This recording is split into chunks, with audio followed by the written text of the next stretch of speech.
Jake Miller had always believed that life on his family farm was simple, wholesome, and, above all, his own business.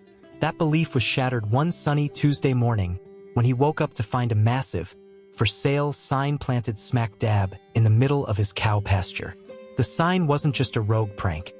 It was an official listing, complete with glossy photos of his barn and a description that read, "Charming fixer-upper with rustic charm, perfect for suburban redevelopment." Jake blinked at the sign, then at his cows, who seemed equally unimpressed. "Well," he muttered to himself, "this ought to be good." Enter Karen Wilkins, the reigning queen of the HOA Homeowners Association, in the adjacent upscale neighborhood. Karen was the type of person who believed her opinions were not just valid but legally binding. She had a voice that could cut glass and a wardrobe that screamed, "Power brunch." Karen didn't just walk onto Jake's farm. She marched in like a general inspecting enemy territory. "Jake," she began, her tone dripping with condescension, "we need to talk about your farm." Jake leaned against his pitchfork, chewing on a piece of straw for dramatic effect. "Do we now?" he replied, raising an eyebrow. "Yes," Karen said firmly. "Your cows are ruining the ambience of our neighborhood.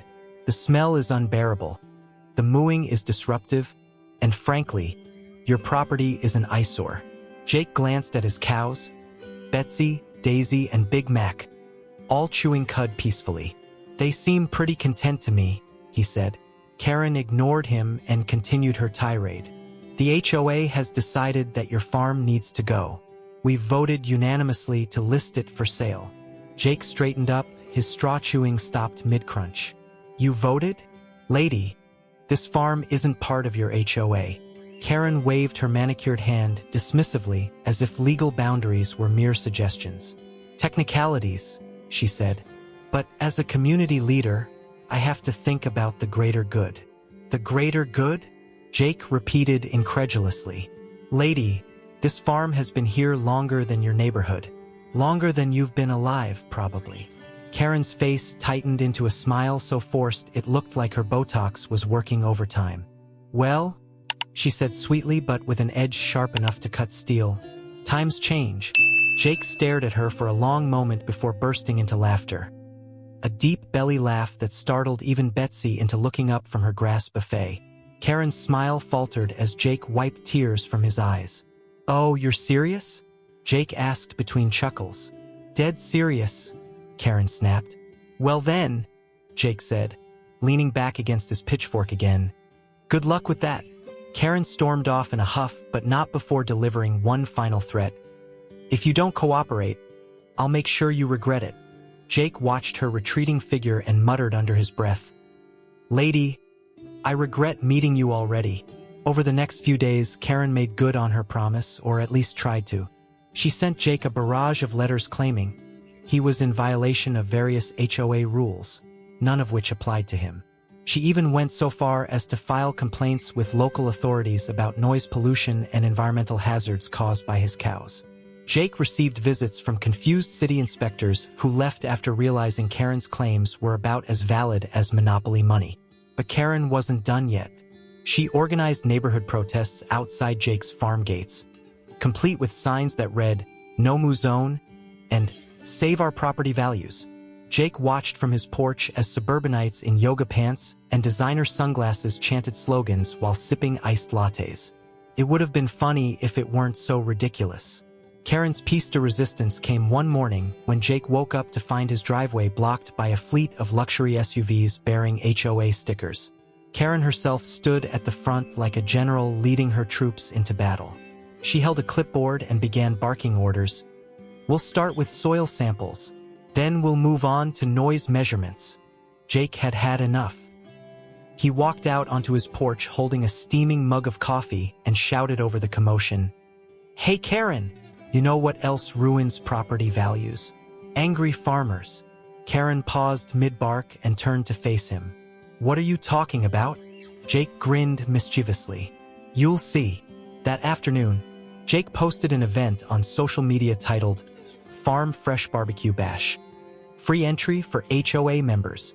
He included photos of his cows wearing party hats and promised live country music alongside unlimited barbecue ribs, a subtle jab at Karen's vegan lifestyle. The event went viral almost instantly. By evening, cars were lining up outside Jake's farm gates. Not angry protesters this time, but eager partygoers ready for some good old-fashioned fun. Even some HOA members showed up despite Karen's furious attempts to stop them. As the sun set over the pasture, Jake stood on his porch watching people dance to country tunes while munching on ribs cooked over an open flame. Betsy wore sunglasses. Daisy had a flower crown. Big Mac sported a bow tie, all courtesy of Jake's sense of humor. Karen arrived late, furious and flustered, to find her protest completely overshadowed by what looked like the social event of the season. She stormed up to Jake, demanding an explanation. "What is this circus?" she screeched. Jake sipped his coffee leisurely before replying, "Just trying to improve property values, like you suggested." Karen sputtered incoherently as Jake tipped his hat with a grin and walked back inside. That night marked the beginning of the end for Karen's reign as HOA queen, and the start of Jake's reputation as the neighborhood folk hero who took down suburban tyranny with barbecue ribs and party hats. Jake was not the kind of man who sought revenge lightly. He was a farmer, after all, patient, practical, and generally more concerned with the health of his crops and cows than the petty dramas of suburbanites. But Karen Wilkins had crossed a line. Actually, she hadn't just crossed it. She'd bulldozed right over it in her luxury SUV, honking all the way. And now, Jake decided, it was time to teach her a lesson. A lesson in humility, absurdity, and the fine art of minding one's own business. The first step in Jake's plan was research. Late one evening, after finishing his chores and tucking his cows in for the night, yes, that's a thing, Jake sat down at his kitchen table with a laptop and a pot of coffee. He dove headfirst into the labyrinthine world of HOA regulations, legal loopholes, and Karen's personal history. It didn't take long to uncover some interesting tidbits. For instance, Karen had once been fined by her own HOA for planting unauthorized rose bushes in her front yard. She had fought the fine tooth and nail, claiming it was an act of botanical self-expression. Jake chuckled to himself. "Botanical self-expression," he muttered. "That's rich." Armed with this newfound knowledge, Jake began crafting his counterattack. The key, he decided, was to beat Karen at her own game, using bureaucracy, passive aggression, and a healthy dose of humor. First up, the paperwork. Jake drafted an official-looking letter on fake letterhead that read, "Department of Agricultural Aesthetics Compliance." The letter informed Karen that her neighborhood had been selected for a pilot program aimed at promoting rural charm through the integration of farm animals into suburban landscapes. As part of the program, Karen's property had been chosen as the ideal site for a temporary chicken coop. The letter included detailed instructions for building the coop and a list of preferred chicken breeds, including one called Silky, which Jake chose purely because it sounded ridiculous. He mailed the letter anonymously and waited. A few days later, Jake spotted Karen in her front yard holding the letter as if it were radioactive. She was pacing back and forth while yelling into her phone, presumably at some poor HOA board member who had no idea what was happening. Jake watched from his porch with a grin so wide it could have been seen from space.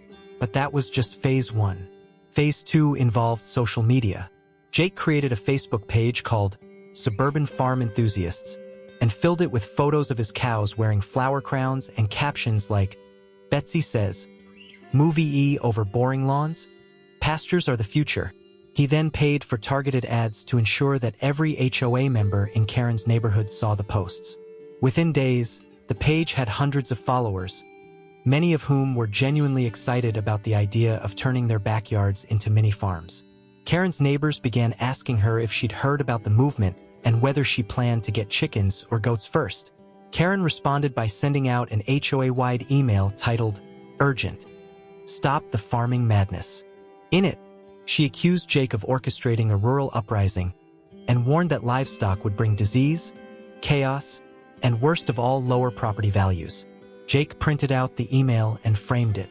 Phase 3 was where things got personal, or rather, where Jake made things hilariously inconvenient for Karen without ever technically breaking any laws.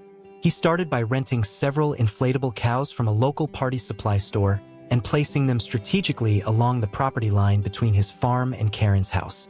Each cow held a sign with slogans like "Movie over HOA tyranny" and "Cows for Freedom." The inflatables were large enough to be seen from Karen's living room windows, but not so large as to violate any zoning ordinances. Karen called the police. When the officer arrived, Jake greeted him warmly and offered him a glass of lemonade before explaining that the inflatable cows were simply part of an art installation celebrating local agriculture. The officer nodded politely while trying not to laugh. Karen stood nearby, fuming silently. But Jake wasn't done yet. For Phase 4, the piece de resistance, Jake decided to host an event that would cement his status as both a folk hero and Karen's worst nightmare: the first annual Farm Freedom Festival. He sent out invitations to everyone in Karen's neighborhood, except Karen, promising live music, free barbecue, hayrides, and a meet and greet with his cows. To sweeten the deal, he included coupons for free ice cream from a local creamery, made with milk from Betsy herself. The festival was an overwhelming success. Families showed up in droves, kids ran around laughing with their faces painted like cows, and even some HOA board members admitted they were having fun despite themselves. Jake gave a heartfelt speech about preserving local traditions while subtly roasting Karen by thanking her for inspiring this wonderful community gathering. Karen spent the entire day peeking out from behind her curtains like an angry suburban Nosferatu. By the time evening rolled around, Jake was exhausted but triumphant. As he sat on his porch watching Betsy graze peacefully under the stars, he couldn't help but feel a sense of satisfaction. Not just because he'd managed to outwit Karen at every turn, but because he'd done it on his own terms, with humor, creativity, and just enough pettiness to make it fun. And so ended Phase 2 of Jake's revenge. Not with violence or malice, but with inflatable cows, flower-crowned livestock, and one very disgruntled HOA president who would think twice before messing with him again. Karen Wilkins was livid. No, scratch that. She was incandescent with rage. The Farm Freedom Festival had been the final straw. Her pristine suburban kingdom was crumbling, and it was all thanks to Jake Miller, the farmer next door who had somehow turned her HOA dictatorship into a laughingstock. Karen wasn't used to losing, and she certainly wasn't used to being mocked. But Jake seemed to thrive on it. And now, Karen was determined to escalate the feud to a level that would make even her fellow HOA members uncomfortable. Jake, of course, saw this coming from a mile away. Karen wasn't exactly subtle in her plotting. She spent the next few days marching around the neighborhood with her clipboard, knocking on doors and whispering conspiratorially about the farm problem. Jake watched her antics with amusement as he sat on his porch sipping iced tea and tossing breadcrumbs to Betsy. He knew Karen was up to something big, something ridiculous, and he couldn't wait to see what it was. The answer came in the form of a certified letter delivered to Jake's mailbox one morning. The envelope was thick, stuffed with legal documents bearing the HOA's logo and Karen's unmistakable signature. Jake opened it and began reading, his eyebrows climbing higher with each paragraph. According to the letter, Karen had filed an official complaint with the county zoning board, claiming that Jake's farm violated local aesthetic standards and posed a public nuisance. She had included photos of his cows, looking perfectly innocent, alongside dramatic captions like noise pollution source and potential health hazard. Jake burst out laughing. Karen wasn't just trying to get rid of his farm. She was trying to weaponize bureaucracy against him. It was a bold move, but it wasn't a smart one. Jake knew his rights better than anyone, and he also knew that Karen's complaint didn't have a leg to stand on. Still, he decided to play along for the sheer entertainment value. The zoning board scheduled a hearing for the following week, and Jake showed up dressed in his finest cowboy boots and hat, ready for battle. Karen arrived looking like she'd just stepped off the set of Real Housewives, armed with binders full of evidence and an entourage of HOA members who nodded solemnly at everything she said. The hearing began with Karen presenting her case in a tone so dramatic it could have won her an Oscar.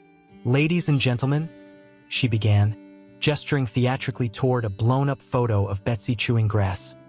"This farm is destroying our community.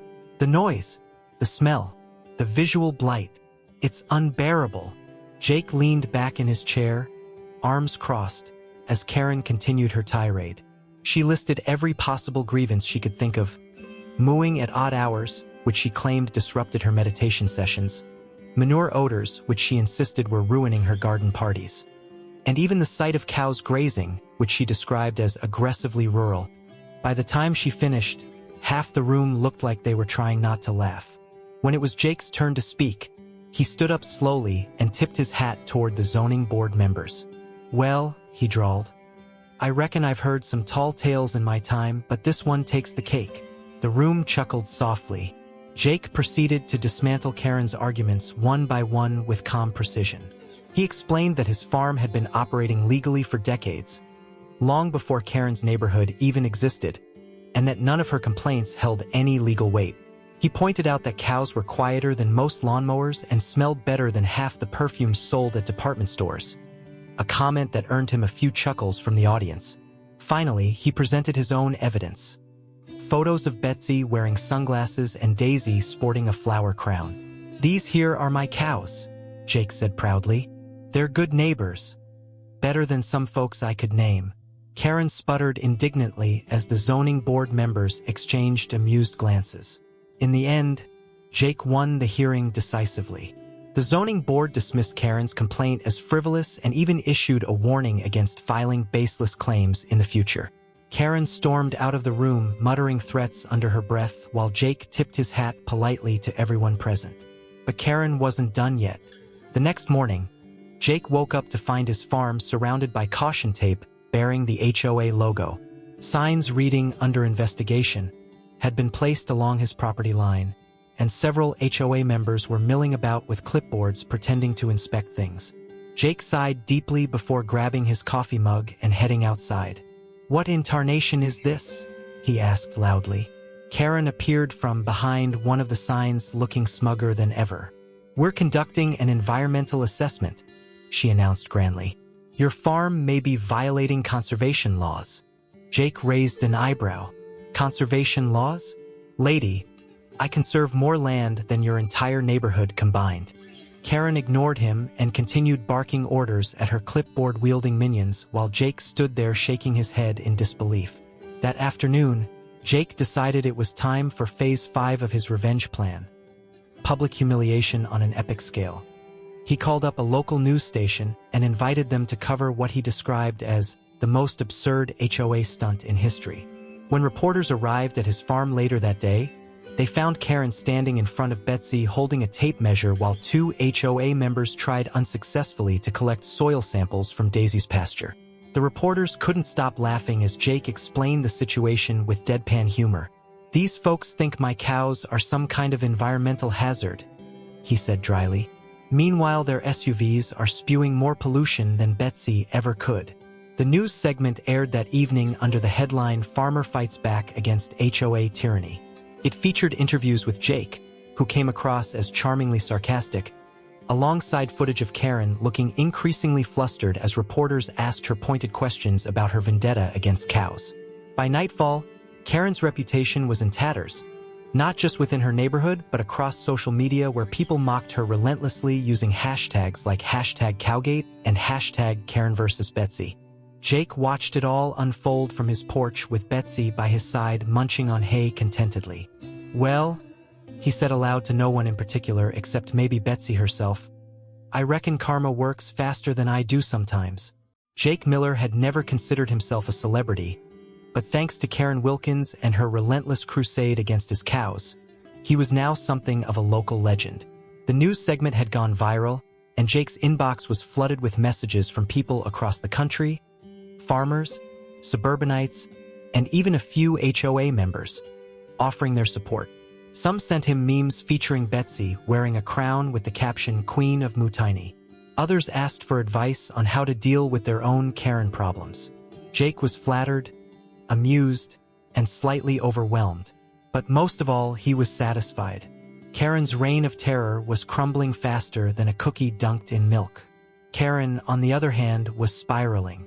The #, KarenVersusBetsy had taken on a life of its own, and her neighbors were starting to see her less as a community leader and more as the punchline to an ongoing joke.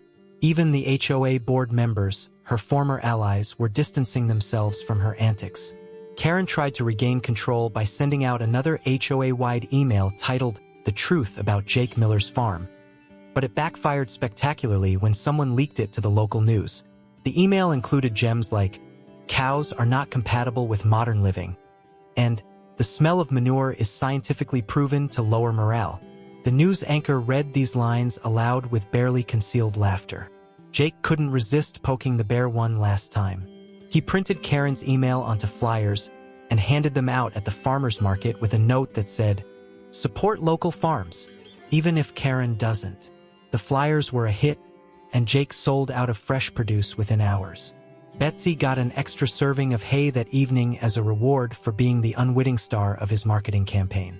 But while Jake was enjoying his newfound fame, Karen was plotting her next move. She wasn't just angry, she was desperate. Her reputation was in tatters, her neighbors were avoiding her, and even her prized rose bushes were looking wilted, though Jake suspected that had more to do with her overwatering than any cosmic karma. Karen needed a win, a big one, to salvage what little dignity she had left. Her plan? To sue Jake. Yes, Karen decided that legal action was the only way to restore order, or at least her version of it. She hired an attorney who specialized in property disputes and filed a lawsuit claiming that Jake's farm had caused emotional distress and irreparable damage to community cohesion.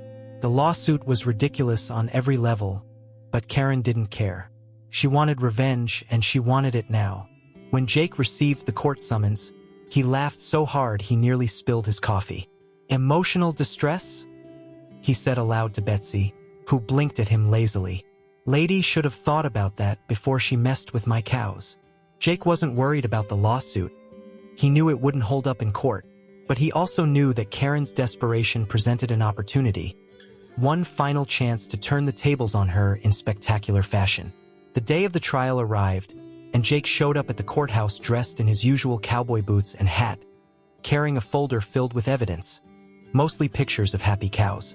Karen arrived wearing what could only be described as power litigation chic, flanked by her attorney and a small group of HOA loyalists who looked like they'd rather be anywhere else.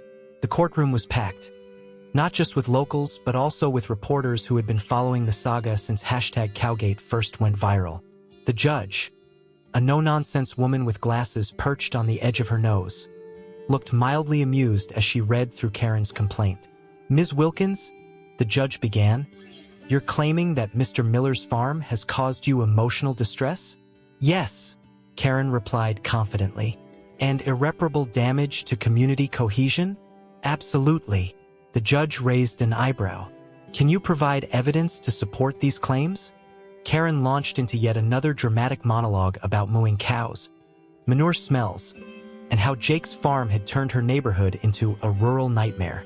She even brought out a chart showing property values in nearby areas, as if Betsy herself were responsible for fluctuations in the housing market. When it was Jake's turn to speak, he stood up slowly and tipped his hat toward the judge. "Your Honor," he began, "I reckon this whole thing boils down to one simple fact. Ms. Wilkins doesn't like cows." The courtroom chuckled softly. Jake proceeded to present his evidence. Photos of Betsy wearing sunglasses, again, testimonials from neighbors who loved his farm fresh produce, and even a petition signed by dozens of locals supporting his right to keep his cows. He ended his defense with a statement so deadpan it left everyone, including the judge, stifling laughter.